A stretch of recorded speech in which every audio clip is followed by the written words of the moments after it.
Hello, friends. This time I've chosen to talk about reliance on medication. As we spoke in the last episode, these behaviors are not necessarily literal, but they cover up or act like smoke screens for real issues in our lives. So, let's say you have a headache. What do? Do you reach for a pill?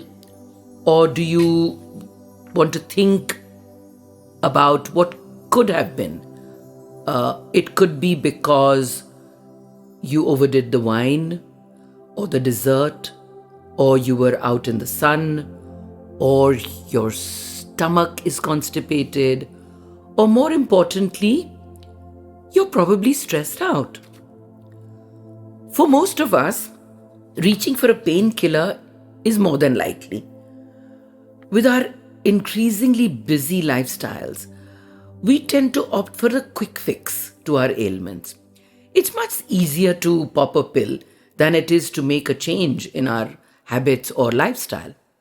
For example, it's common knowledge that if you have a healthy diet, you avoid smoking and increase your exercise, you can lower your cholesterol and blood pressure as well. So why do many of us turn to medication instead? Because lifestyle changes are difficult to make, and none of us likes to change. Even though we know that reliance on medication comes with risks. How often have you heard people say, "This is the only thing that gets me through the day"?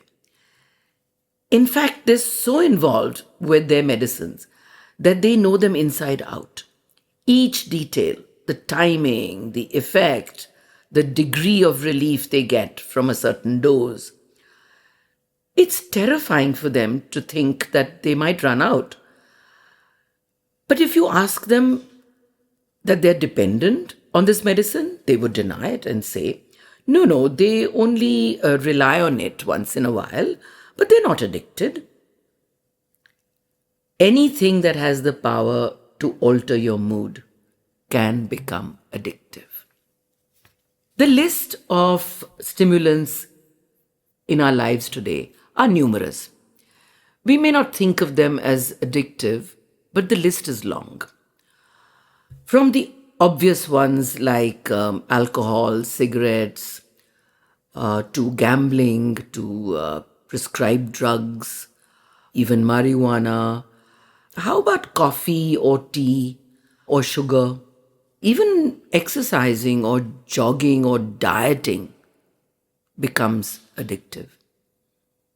How about sex, shopping, and for most of us, social media and the cell phone?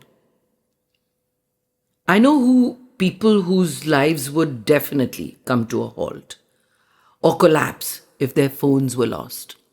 I'm sure we all feel the same at some point. So my point is that when we depend on any substance or even a person or anything outside of ourselves, we are giving away our power to that dependence. Which also means that we are placing ourselves at the mercy of that one thing or that one person. We believe that without it, we would be in pain, either physically or emotionally. And when that is true, we can't rely on that being there constantly, can we? Since it's outside of us, it could go away. And that's very scary. Then our brain gets on overdrive. It sucks us of our peace and our calm. So how can we begin to trust that we can live without something? This is the way it worked for me. So I'm sharing it with you. I knew that it's hard work. I couldn't get a miracle overnight. I knew that. So I had to be patient with myself. I was prepared to fall. Yes, that's true. I realized that there would be times I'd be tired or stressed and I could fall back. I started to see that Spending time with myself and my thoughts was what I really needed. So ask yourself, what do you really want? What are you avoiding through that addiction? What do you think will happen if you don't do what you've done all this while, or you don't get that thing that you're addicted to? And importantly, give room for mistakes. No one is perfect, so don't aim to be. Give yourself some slack. And what I learned was that happiness lies in the fine difference between being able to survive on one's own and actually being realistically aware of one's strengths and weaknesses.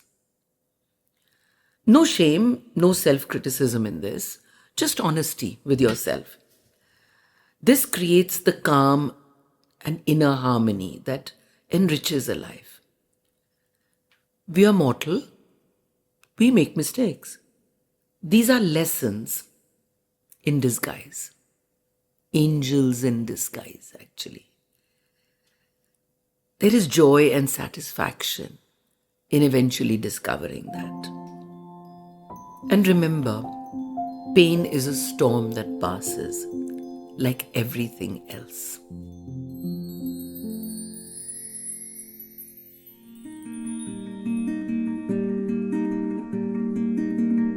That was this week's episode for the Cellular Alchemist podcast with spiritual psychologist Ritu Malhotra.